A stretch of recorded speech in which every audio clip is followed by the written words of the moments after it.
hidrolik.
tuh perlu langsung ke itu terhet berangkat kan aja. Kayak nges minum sana berangkat kan aja ya. Kalau sudah penumpang sudah terkumpul semua kita berangkat. Jadi mau nungguan jam 7, namun saya kira-kira nges.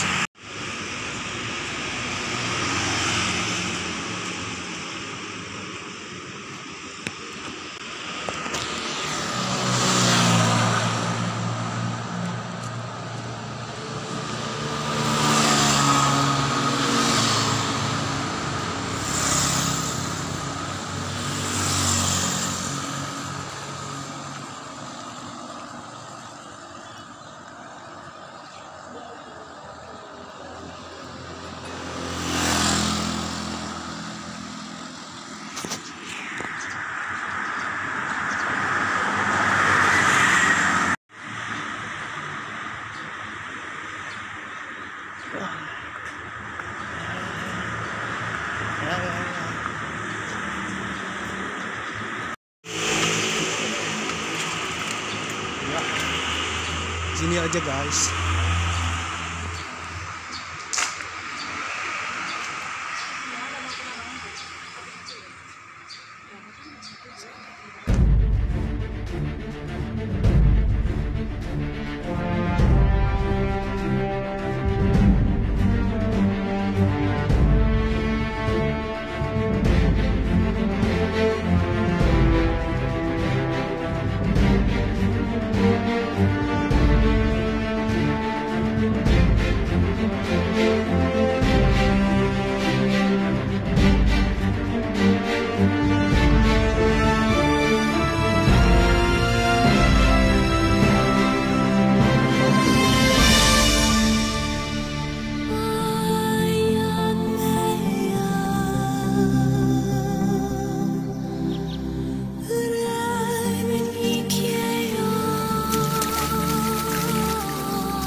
Bismillahirrahmanirrahim. Assalamualaikum warahmatullahi wabarakatuh. Om Swastiastu, Namo Buddhaya, salam kebajikan.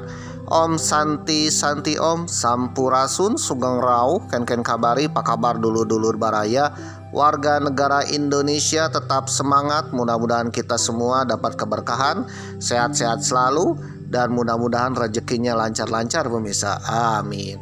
Bagi kemarin yang sedang mencari jodoh, mudah-mudahan dapat jodoh ya sebelum datangnya bulan puasa pemirsa. Amin. Ya mudah-mudahan nanti ketika lebaran ataupun tahun baru 2026, tahun baru berikutnya, tidak sendirian karena ada si dia pemirsa. Ya memang doakan bagi yang sedang mencari jodoh, mudah-mudahan dapat jodoh pemirsa yang terbaik dari Tuhan Yang Maha Esa. Amin. Bagi yang sedang mencari pekerjaan, mudah-mudahan dapat pekerjaan pemirsa yang layak, yang bisa mensejahterakan pemirsa. Amin. Oleh karena itu marilah kita berdoa kepada Tuhan Yang Maha Esa, sekaligus rasa syukur kita, sujud kita kepada Tuhan Yang Maha Esa. Mudah-mudahan dengan doa kita, sujud kita, dan rasa syukur kita, apapun keinginan saudara, keinginan kita semua ya, visi misi kita dan juga tujuan kita tercapai pemirsa ya, terpenuhi, terkabul oleh Tuhan Yang Maha Esa. Amin. Ubur-ubur ikan lele, selamat pagi le di kota Malang le. Waduh, episode ke-15 le. Jadi episode ke-15 ini ceritanya Mamang sedang berada di stasiun Damri Malang le. Waduh, ngapain Mang? Akan melanjutkan perjalanan epik le ke sebuah gunung legendaris, yaitu Gunung Bromo le. Gunung yang berada di tengah-tengah Pulau Jawa le. Waduh.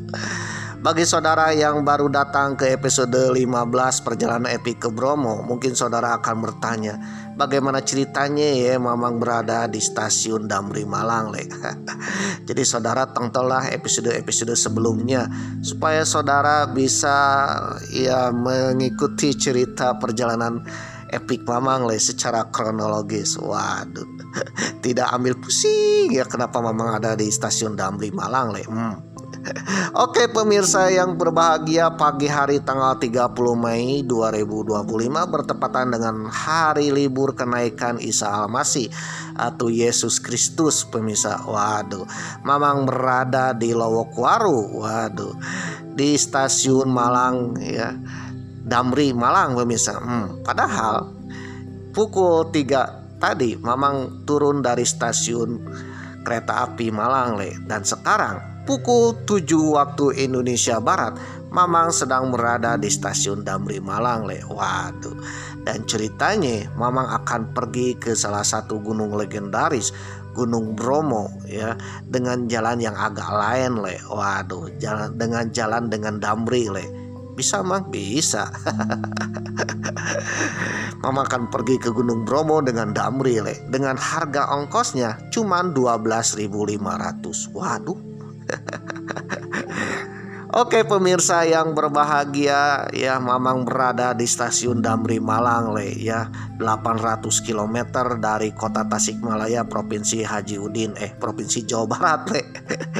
Jadi Mamang semalaman pergi naik kereta api dari Provinsi Jawa Barat ya, Tasikmalaya, yang sekarang Provinsi Jawa Barat ini dipimpin oleh Kang Deddy Mulyadi alias Bapak Aing, atau dikenal dengan Haji Udin kalau di YouTube-nya ya. Kalau Mamang lihat YouTube-nya kebanyakan inisial Haji Udin, padahal beliau adalah Kang Deddy Mulyadi ya, alias Bapak Aing. Ya insya Allah kedepannya Kang Deddy menjadi pemimpin Nusantara le. Amin. Jadi semalaman Mamang naik kereta api le. Waduh, turun di stasiun Malang, Kota Malang, Provinsi Jawa Timur pemirsa ya, di Tanah Singa pemirsa. Waduh, Kota Singa pemirsa. Waduh, atau dikenal dengan Malangkuseswara. Waduh. Oke pemirsa yang berbahagia, jadi inilah Kota Malang ya, ibu kotanya Singosari alias Singa, dengan raja terkenalnya Prabu Kertanegara pemirsa. Apalagi semalaman Mamang naik kereta api Kertanegara ke Kota Malang pemirsa. Kalau berdengar dengan Kertanegara ya, Mamang teringat dengan Jalan Kertanegara nomor 4 Jakarta pemirsa, yaitu keluarga Presiden Bapak Prabowo pemirsa. Waduh, rumah tinggalnya sang macan Asia. Waduh. Oke pemirsa yang berbahagia, mudah-mudahan dengan kepemimpinan Bapak Prabowo ya sebagai Presiden Republik Indonesia bisa membawa negeri kita menjadi negeri yang damai, sejahtera, tentram, adil, aman dan terbebas dari hama-hama pemirsa. Dan mudah-mudahan negeri kita menjadi negeri yang bisa mendamaikan dunia, alias sang macan Asia pemirsa, macan yang terbangun dari tidurnya. Waduh, yang bisa mendamaikan dunia pemirsa. Ya insya Allah dengan kepemimpinan beliau, negeri kita menjadi negeri macan Asia pemirsa, seperti layaknya Prabu Kertanegara, sang singa Asia. Amin. Jadi Mamang sudah sampai di Kota Malang. Turun dengan kereta api Kertanegara di stasiun Kota Malang.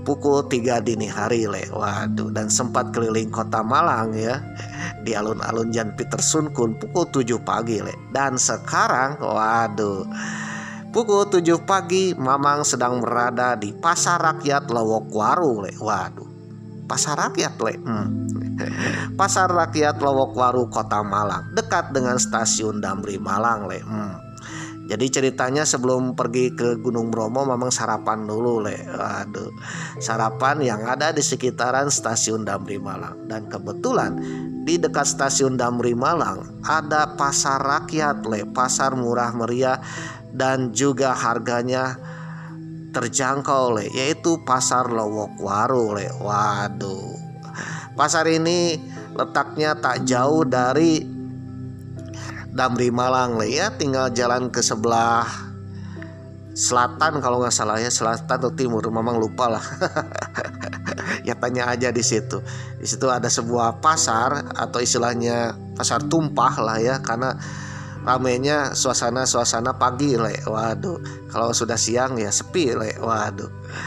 Ternyata di pasar ini banyak sekali menjual kuliner-kuliner yang lezat, enak dan yummy Waduh, kuliner khas legendaris di Kota Malang. Bahkan harganya juga miring-miring Mamang aja beli gorengan ya, kalau bahasa Sundanya bala-bala. Gorengan dan juga pisang goreng ya, ada juga nasi kuning, ada juga mie goreng ya, ada juga pecel dan sebagainya. Ternyata harganya miring. Gorengan aja harganya cuman Rp1.000 Waduh, ya beli 5 ya 5.000. 1.000-nya itu besar-besar tidak kecil-kecil Waduh, ditambah juga dengan nasi goreng atau juga nasi kuning ya, nasi pecel lele. Waduh, itu yang di cup-cup harganya cuma Rp5.000 Ada yang 5.000, ada yang 8.000, ada yang 4.000. Dan juga risol-risoles, waduh, harganya cuma Rp1.000-an Waduh, ternyata kuliner di Lowokwaru ini ya sangat diminati pemirsa, terutama bagi kalangan yang sedang goes, sedang olahraga. Begitu juga para penumpang yang hendak naik Damri Malang waduh. Penuh waduh, banyak yang beli di sini. Dan juga pasar ini menjual beraneka barang ya, diantaranya sayuran, ada juga buah-buahan dan juga kulineran seperti ini Jadi bagi saudara yang hendak pergi ke Gunung Bromo atau mungkin ke daerah lain menggunakan Damri Malang pagi hari lapar ya, ada Pasar Lowokwaru. Pasar Lowokwaru ini dekat sekali dengan Damri Malang. Ya kalau nggak salah di Jalan Komplek Irama dengan jaraknya dari Damri Malang cuman 50 meter kalau nggak salah, atau 100 meteran Waduh, tanya aja ke pegawai Damri Malang. Di situ adalah tempatnya kuliner sarapan terenak. Waduh, sarapan termurah Mamang aja ketika turun lapar tanya ke pegawai Damri ya, ternyata di situ ada kuliner yang enak-enak Waduh. Dan itu buka sejak subuh Waduh. Sejak pasar itu dibuka. Konon pasar itu dibuka ya pukul 3 subuh Waduh. Atau mungkin pukul 1 subuh. Jadi ini adalah pasar Oke pemirsa yang berbahagia, sebelum Mamang mendaki Gunung Bromo ya, Mamang akan sarapan dulu dengan kulineran di Lowokwaru ini. Kulineran yang mantap. Mamang beli. Setelah beli, Mamang kembali lagi ke base camp ya, ke markas PO Damri pemirsa. Karena katanya ya Damri ini akan berangkat ya kalau penumpangnya sudah terkumpul. Oh iya, Mamang akan pergi ke Gunung Bromo ini dengan jalan yang agak lain, yaitu dengan Damri dengan ongkos 12.500. Nah, keberangkatannya ketika Mamang saat itu hanya satu kali berangkat ya, dari Malang ke Wonokitri, yaitu sebuah desa di Gunung Bromo le. Waduh. Jadi ke Gunung Bromonya tinggal jalan kaki aja le ya kalau mampu. Ya dekat-dekat lah.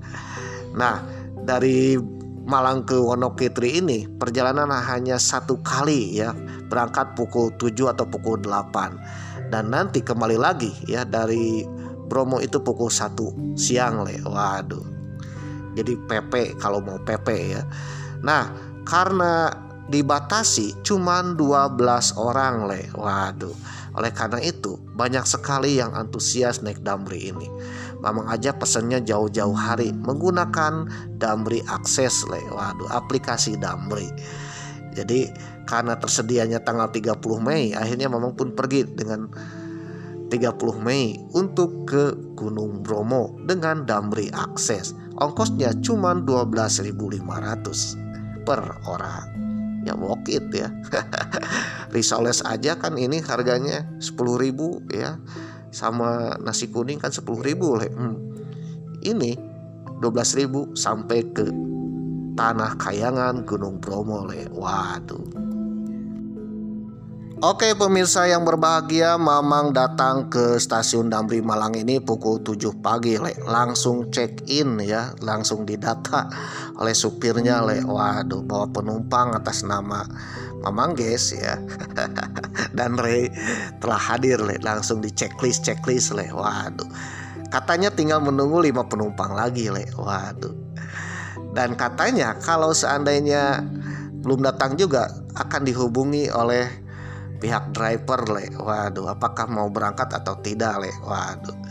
Dan katanya ya dalam jadwal pukul 8 akan berangkat. Tetapi kalau seandainya sudah terkumpul semua ya, dan kebetulan hari ini full, kursinya terisi semua, ya pukul 7 atau pukul 6 pun bisa berangkat pemirsa. Waduh, kalau sudah terkumpul semua.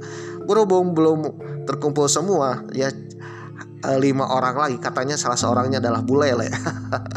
Belum datang, akhirnya Mamang pun harus menunggu sampai pukul 8 le. Nanti kalau pukul 8 kumpul tak kumpul ya, Damri Malang ini akan segera berangkat ke Wonokitri, sebuah desa kayangan di kaki Gunung Bromo le, yang menjadi destinasi tempat wisata sekaligus menjadi ikon film Pasir Berbisik le. Waduh.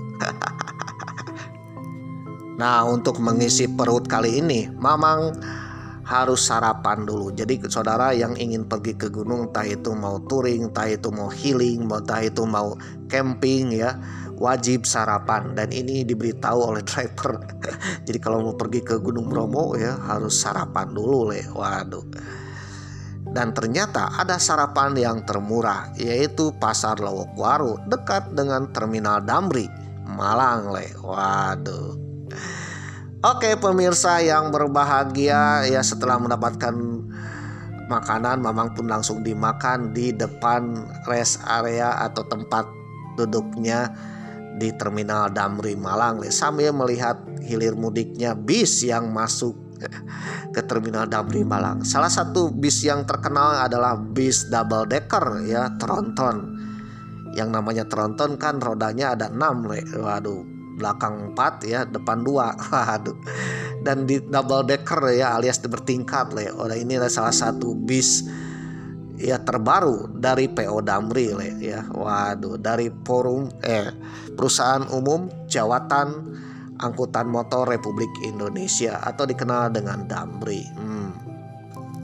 Jadi Damri ini adalah salah satu angkutan ya, perum angkutan darat milik BUMN milik pemerintah Republik Indonesia. Waduh. Oleh karena itu harganya ya ongkosnya juga ya miring-miring termasuk ongkos dari Malang ke Wonokitri cuman 12.500. Beli teh manis sama gorengan aja kan udah 15.000 Waduh. Gorengannya 10 ya, teh manis kan udah 12.000 Ini berangkat cuma 12.500. Bagi saudara yang akan hendak ke Bromo dari Malang ya dengan Damri, saudara download aja aplikasi Damri. Nah di situ pesan apakah tersedia atau tidak tanggal yang saudara inginkan. Kalau nggak salah dari Malang ke Bromo ini ya tiketnya selalu habis Waduh. Karena selain murah juga terjangkau dan ini adalah satu-satunya angkutan dari Malang menuju Wonokitri Bromo Sebenarnya Damri membuka layanan ke Bromo ya. Kalau dari Malang saat itu hanya melayani dari Malang sampai Wonokitri 1 kali perjalanan Waduh, 1 kali berangkat 1 kali pulang Waduh, 1 kali sehari.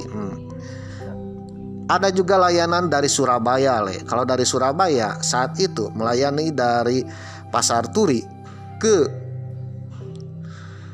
Bromo dengan Bromonya Sukapura Ya Sukapura itu di Bromonya Kabupaten Probolinggo Waduh, jauh dari Wonokitri. Itu pun 1 kali sehari dalam perberangkatan 1 hari berangkat ke Bromo, 1 hari pulang dari Bromo. Nah Mamang naiknya dari Malang Waduh. Keduanya juga menggunakan aplikasi. Seandainya aplikasinya udah penuh ya, dibatasi 12 orang ya, kita kan tidak bisa pergi pemirsa. Oleh karena itu sebelum berangkat ke Bromo, kalau hendak naik Damri ya cek aja di aplikasi Damri ya, cek tanggal berapa kosongnya pemirsa. Kebetulan Mamang dapat kosongnya tanggal 30 Mei 2025 pas kenaikan Yesus Kristus pemirsa. Waduh. Dengan semangat kenaikan Isa Al-Masih, Mamang pun akan naik ke Gunung Bromo pemirsa. Waduh. Oke pemirsa yang berbahagia, sambil menikmati menikmati sarapan pagi dari Pasar Lowokwaru sambil melihat bis yang datang dan pergi dari stasiun Terminal Damri Malang ini sambil menikmati kuliner khas Malang ini. Mamang sangat terkesan dengan Pasar Lowokwaru ya, pasar yang ada di Malang. Selain menjual harganya murah, ternyata pasarnya juga tertata rapi dan bersih. Berasa pasar-pasar zaman dulu tetapi ikonik pemirsa. Waduh, pasarnya sih biasa ya.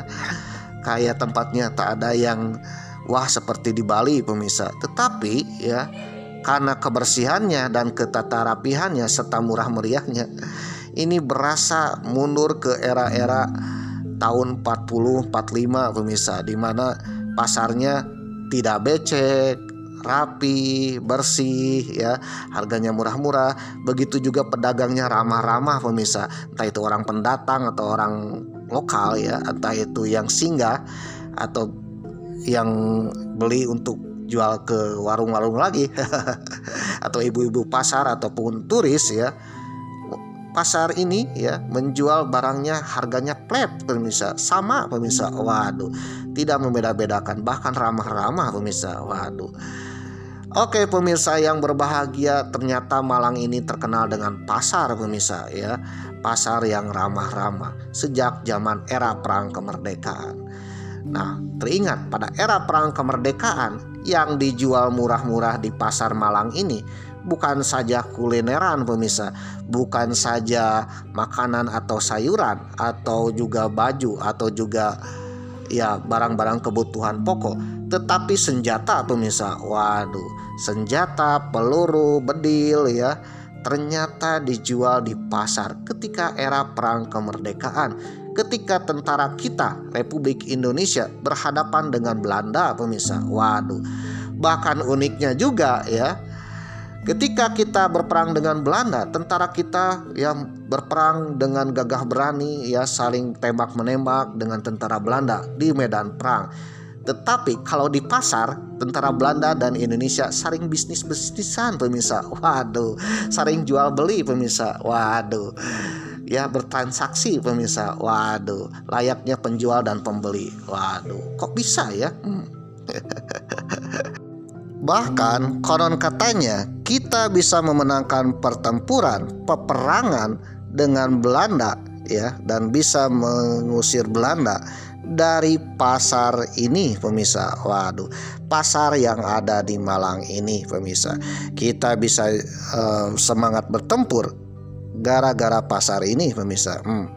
Kira-kira apa tuh yang penyemangatnya, dan kira-kira apa yang menjadi transaksi di pasar ini pemirsa? Waduh, pasar yang ada di Nusantara, salah satunya di Malang ini.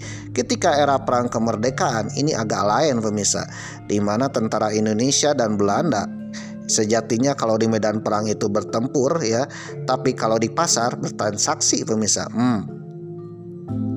Oke pemirsa yang berbahagia, Mama akan sedikit cerita ya pasar era perang kemerdekaan, di mana tentara kita dengan tentara Belanda yang berperang di medan perang ya, tetapi kalau di pasar ya jual beli pemirsa. Aduh. Ternyata bisnis to bisnis pemirsa. Saudara penasaran? Nah, tonton sampai tamat ya, siapa tahu bermanfaat. Namun bagi saudara yang tak suka dengan channel Mamang ya, membosankan atau mungkin sudah tahu ceritanya, ya skip aja, karena kuota internet saudara tak tercover Danantara pemirsa, tak tercover Menteri Keuangan Purbaya pemirsa. Maaf.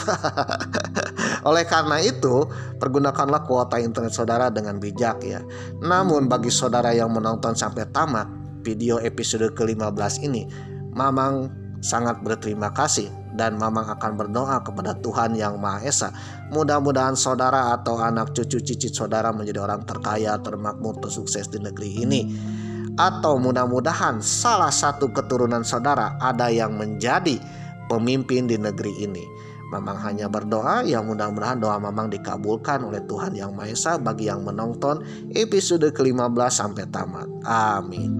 Mamang pun berbicara bukan omong-omong ya, bukan pelanga-pelongo pemirsa, bukan omong kosong pemirsa ya, tapi Mamang berbicara sesuai sumber data yang Mamang dapatkan ya, sumber informasi yang Mamang dapatkan ya, dan itu bisa dipertanggungjawabkan pemirsa. Waduh, bagi saudara yang punya sumber sendiri ya, pendapat sendiri ya, sharing-sharing lah di kolom komentar. Siapa tahu dengan sharing tambah bermanfaat ya, tambah wawasan untuk kita semua. Yang penting komenan saudara ini tak berbau-bau Mossad pemirsa, yang depide et impera, yang bikin kegaduhan atau adu domba pemirsa. Waduh, mohon maaf saja ya apabila ada komentar yang agak lain yang bikin-bikin keonaran ya.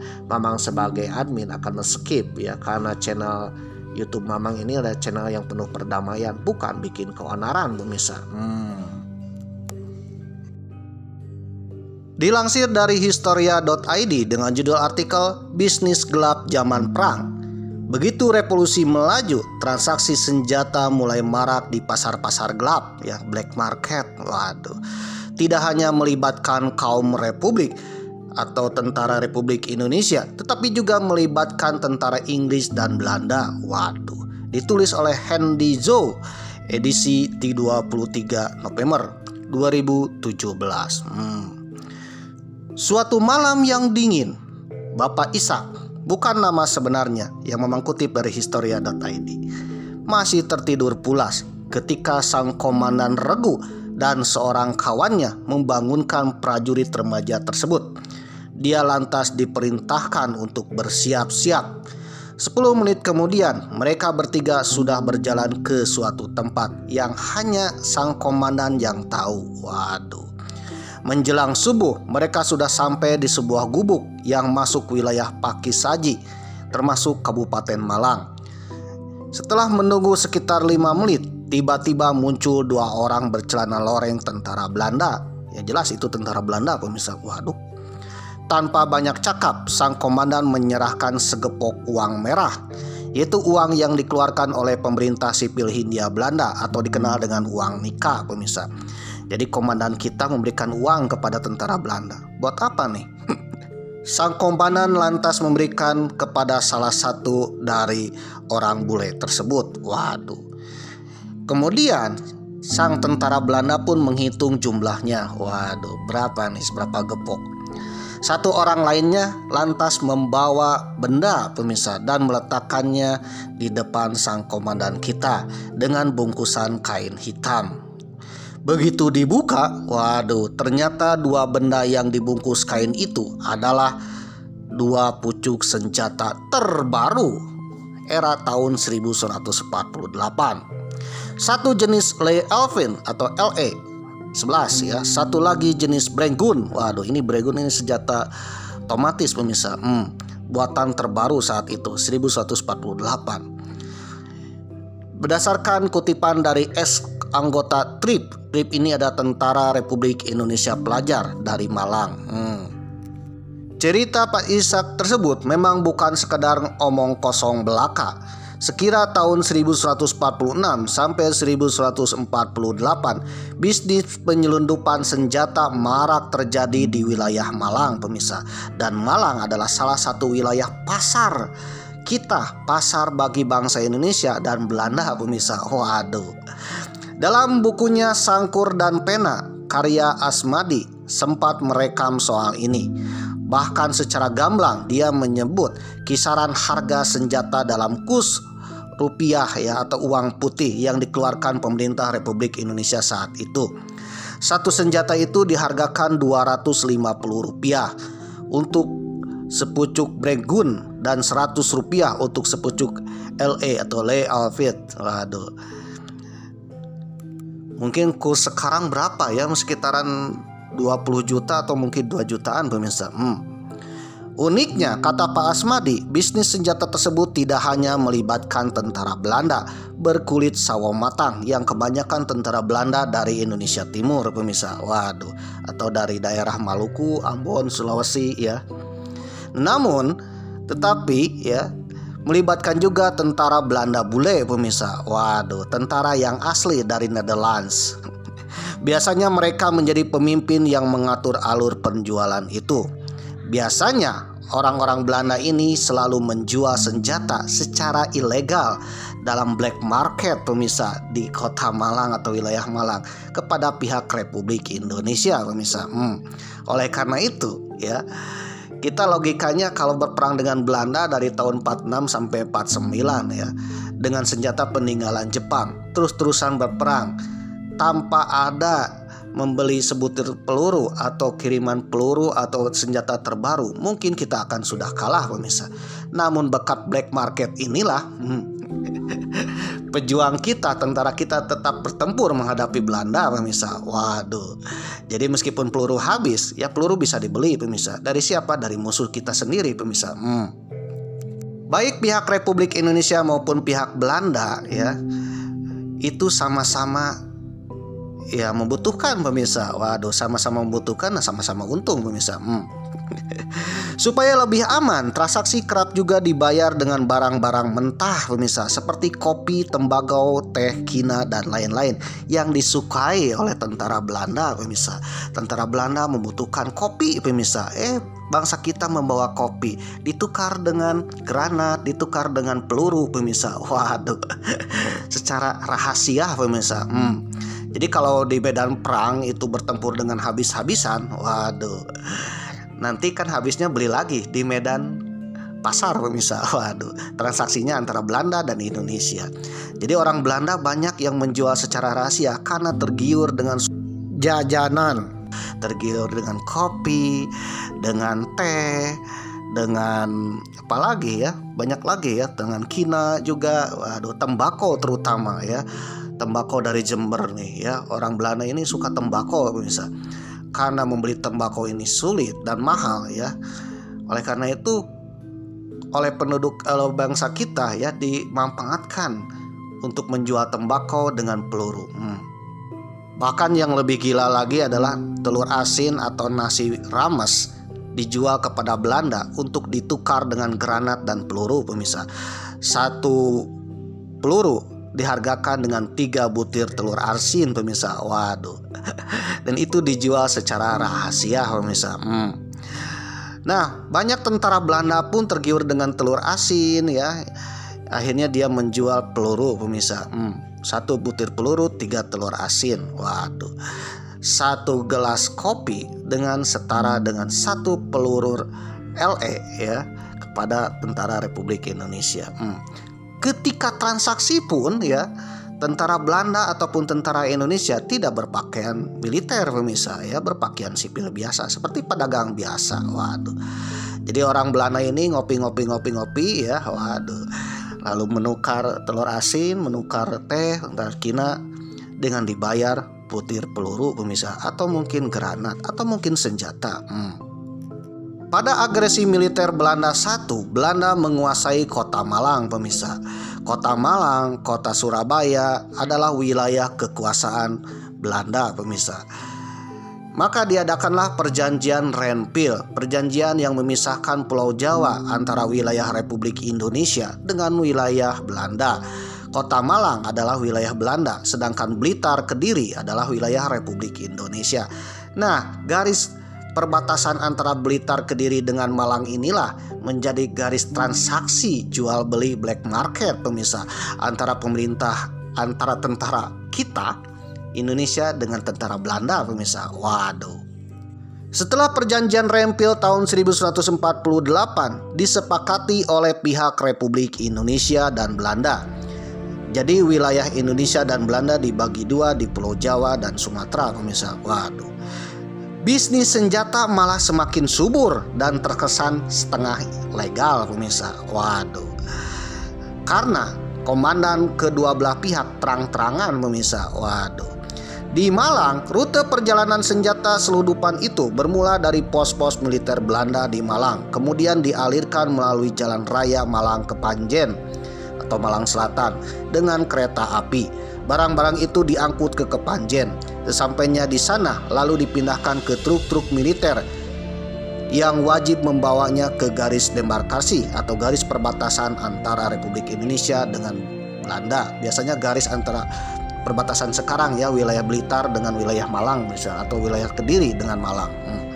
Di garis demarkasi inilah kedua pihak yang sebenarnya tengah bermusuhan itu bertemu dalam suasana akrab. Sikap bermusuhan sama sekali lenyap dan suasana malah menjadi penuh persahabatan karena kedua belah pihak bisa menepati janjinya masing-masing. Tulis Asmani dalam bukunya. Menurut sejarawan asal Australia Robert B. Crave mengkonfirmasi soal bisnis di zaman perang tersebut. Crave menyatakan penyelundupan senjata telah terjadi sejak tentara Inggris masuk ke wilayah-wilayah Indonesia pada tahun 1145-1146, bekerja sama dengan para bandit lokal dan polisi sipil Indonesia yang ada di bawah koordinasi tentara Inggris. Tentara Inggris menekuni bisnis itu nyaris tanpa gangguan. Waduh. Selain milik kesatuan tentara Inggris sendiri, senjata-senjata itu pun sebagian besar adalah hasil rampasan dari tentara Jepang yang disimpan di gudang Singapura. Dari gudang-gudang Singapura inilah ya pusat komando Jepang saat itu disita oleh Inggris. Ternyata Inggris tidak memusnahkannya, malah menjualnya ke pihak Republik Indonesia pemirsa. Secara sistematis senjata-senjata itu lantas mengalir ke Batavia atau Jakarta lewat angkutan-angkutan militer. Dan sesampainya di pelabuhan Tanjung Priok lalu berpindah tangan ke pihak Republik lewat orang-orang seperti preman, pelacur ya, lewat pedagang-pedagang kecil ya, secara legal kepada Republik Indonesia. Koneksi dunia hitam juga penting dalam rantai perdagangan senjata itu karena merekalah yang secara langsung bertanggung jawab terhadap aliran senjata itu kepada pihak pembeli. Siapakah dia? Dialah para pengecer pemirsa. Para pengecernya unik, ada pedagang soto, pedagang sayur ya, pedagang buah, para pelacur, preman, waduh. Tukang beca, waduh ya. Bahkan juga bisnis rumahan seperti pedagang UMKM bisa, waduh. Jadi siapapun bisa membeli dan menjual ya. Pengecernya adalah ya itu juga sambil berdagang soto sambil menjual senjata pemirsa. Kebiasaan tentara Inggris itu kemudian diteruskan oleh para tentara Belanda saat agresi militer Belanda I dan agresi militer Belanda II. di mana para tentara pun ya sejatinya adalah yang suka menambahkan uang tambahan untuk bersenang-senang pemirsa. Waduh, malumlah para tentara Belanda ini ya gajinya tak cukup untuk bersenang-senang pemirsa. Akhirnya mencari tambahan dengan cara ya menjual barang-barang ilegal kepada pihak Republik Indonesia. Pasar Atom adalah tempat favorit yang melakukan transaksi. Selain di batas kota, masuk dalam wilayah pinggiran Jakarta seperti Bekasi dan Karawang. Tidak hanya dengan uang, senjata pun ditukar dengan candu pemirsa. Waduh, karena saat itu yang namanya ganja masih legal pemirsa ya, masih diperbolehkan. Beda nanti candu itu ilegal setelah disalahgunakan oleh generasi bangsa kita era-era tahun 50-an ke sini pemirsa. Pada saat itu candu legal pemirsa. Waduh, mirip dengan tembakau sekarang.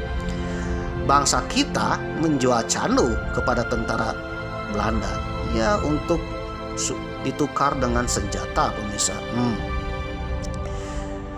Senjata pun ditukar dengan candu. Itu seperti dilakukan pada tahun 1948 oleh Letnan Muda So Bun Seng, keturunan Tiongkok, anggota Telik Sandi TNI dari unit Singa Pasar Usang di Kota Padang, Sumatera Barat. Barang-barang haram itu kami jual dengan harga tinggi di Singapura, tapi tak jarang langsung ditukar dengan senjata dan amunisi. Kenang laki-laki yang menapaki masa tuanya di utara Jakarta tersebut. Jadi sebenarnya di wilayah Nusantara ini ya, ketika perang kemerdekaan marak dengan black market ya, pedagang-pedagang jual beli transaksi ilegal antar tentara Indonesia dengan tentara Belanda. Termasuk kalau di Jawa ini di Malang pemirsa. Waduh, Malang adalah tempat transaksi pemirsa, jual beli senjata pemirsa. Waduh, tempat transaksi antara tentara Indonesia dengan tentara Belanda pemirsa. Bahkan ada ceritanya ya, suatu pos Belanda atau suatu pos tentara Indonesia tidak diserang oleh Belanda, tidak diserang oleh tentara Indonesia pemirsa. Waduh, ya tentara Belanda malah melewati pos yang dijaga oleh TNI. TNI pun malah melewati yang dijaga oleh tentara Belanda tersebut.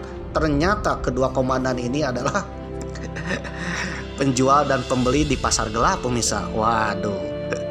Jadi kalau akan menyerang sebuah pos ya, ternyata kita mengenal komandannya dan itu adalah komandan pelanggan kita. Waduh. Ya itu dilewati pemirsa. Tidak terjadi pertempuran. Jadi jangan dikira bahwa tentara Belanda yang bertempur di Indonesia ini kaya raya pemirsa, gajinya tinggi. Tidak pemirsa, karena saat itu Belanda baru bangkit terlepas dari Nazi Jerman pemirsa. Oleh karena itu ketika berperang menghadapi Indonesia, banyak tentara Belanda yang digaji dengan pas-pasan pemirsa, tak sebesar zaman dahulu. Oleh karena itu banyak tentara Belanda yang tergiur dengan kesenangan, tergiur dengan kopi, tergiur dengan tembakau, tergiur dengan telur asin khas Indonesia, tergiur dengan pecel bebek pemirsa. Waduh, untuk mencari tambahan uangnya biasanya mengadakan transaksi dengan tentara Indonesia di area pasar gelap, black market pemirsa. Oke pemirsa yang berbahagia, jadi itulah fenomena ketika perang revolusi pemirsa, terutama di Malang ya. Pasar Malang ini adalah pasar gelapnya senjata ilegal yang dijual oleh Belanda maupun yang dibeli oleh tentara Republik Indonesia. Bayangkan kalau tidak ada pasar gelap, mungkin kita akan kehabisan peluru pemirsa, mungkin kita akan ketinggalan senjata pemirsa, dan mungkin kita akan kalah pemirsa. Waduh, peluru kan ada habisnya pemirsa. Yang menjadi pertanyaan, dari manakah peluru kita tetap jalan pemirsa? Ternyata ada pasar gelap, ternyata ada tentara Belanda yang mau rela menjualnya dan membeli untuk kebutuhannya. Kebutuhan tentara Belanda tak lain adalah sumber daya alam kita pemirsa, seperti kopi, cengkeh, waduh, dan mungkin rokok, tembakau pemirsa, waduh, atau mungkin uang tambahan bagi tentara Belanda.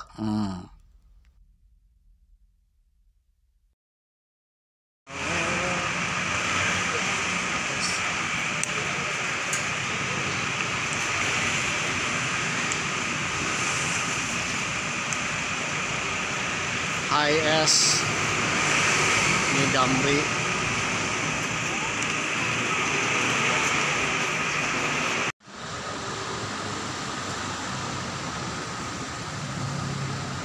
Alun-alun Kota Malang, Purwodadi, Nongko Jajar, Tutur, Tosari, Wonokitri. Saran Malang.